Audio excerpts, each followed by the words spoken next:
For the non stoichiometric reaction ये दी हुई है, the following kinetic data were obtained in 3 separate experiments all at 298 kelvin. अब ये मुझे रेट लॉ बताना है इसका एक्सप्रेशन। अब देखिए गाइज, ये क्वेश्चन इतना आसान है और इतना इंपॉर्टेंट है, मतलब सेम जो क्वेश्चन आपके मेंस में आया था यही ऐसा सेम क्वेश्चन आपका एडवांस में आया था। विश्वास कर सकते हैं आप, 2019 का जो एडवांस पेपर है ऐसा क्वेश्चन आया था। हालांकि उसमें 2-4 चीजें और पूछी गई थी, लेकिन सेम इसी मेथड से उसको सोल्व करना था। यानी एडवांस के क्वेश्चन भी आपको जरूरी करने चाहिए, whether you are appearing for it और नॉट, बिकॉज ये question guys conceptually same topic पे डिपेंड करते हैं और ये रिपीट होते हैं। ओके, सो अब देखिए इस क्वेश्चन को देखता हूं। इन्होंने कहा 2a + b c + d दिया हुआ है। अब मुझे यहाँ रेट बताना है। उसका एक्सप्रेशन बनाऊं तो -1/2 dA/dt इक्वल्स टू -dB/dt हो जाएगा, और इक्वल टू क्या हो जाएगा, प्लस में dC/dt, क्योंकि फॉर्म हो रहे हैं राइट साइड में है, equals to dD/dt।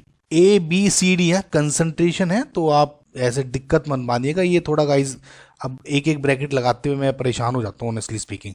So guys, rate of formation of C क्या हो सकता है, dC/dt suppose K into A⁻x into B⁻y, ये मान लिया, समझना। अब क्योंकि लेफ्ट हैंड साइड में जो रिएक्टेंट्स हैं उसी की ही यूनिट लिखते हैं, यहाँ पे C और D नहीं लिखी, रेट ऑफ फॉर्मेशन या रेट ऑफ डिसअपीयरेंस ऑफ ए, ये बनाना आ गया आपको एक्सप्रेशन। एक्स एंड वाई क्यों नहीं लिया, क्योंकि हमें ऑर्डर नहीं पता है गाइस रिएक्शन का, और क्योंकि हमें यही आपको निकालना है। एक्स एंड वाई की वैल्यू निकाल ली, आपको ये हो जाएगा पूरा का पूरा। अब इससे सिंपल आपको ये करना है। देखिए पहले केस में ये क्या है, 1.2 इंटू 10⁻³ है, ये वाली value equals to K into 0.1 की पावर x इंटू 0.1 की पावर y हो गया। दूसरे केस में क्या है, 1.2 इंटू 10⁻³ i dC/dt की वैल्यू, जब यहाँ k इंटू 0.1 है a की कंसंट्रेशन x और 0.2 थी ये विद b की कंसंट्रेशन y। थर्ड केस में 2.4 इंटू 10⁻³ हो गया, और सिमिलरली ये हो जाएगा 0.2 की पावर x इंटू 0.1 इंटू की पावर y। कोई दिक्कत नहीं। सपोज इसको मैं फर्स्ट, इसको सेकंड, इसको थर्ड रिएक्शन मान लूं, इनको आपको सिंपल डिवाइड करना है और अपने वैल्यू में पुट करना है, एक्स एंड वाई की वैल्यू निकालनी।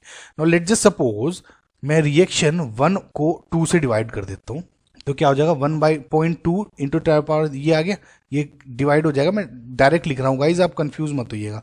ये इससे 1 हो गया, के से के आप ये समझिए इस तरह लिख लिया मैंने, ये पूरा कैंसिल हो गया, ठीक, एंड 0.1/0.2 की पावर y बच गया, समझना है। यानी 1/2 की पावर 0 लिख लूँ इसको, एंड 1/2 की पावर y हो जाएगा।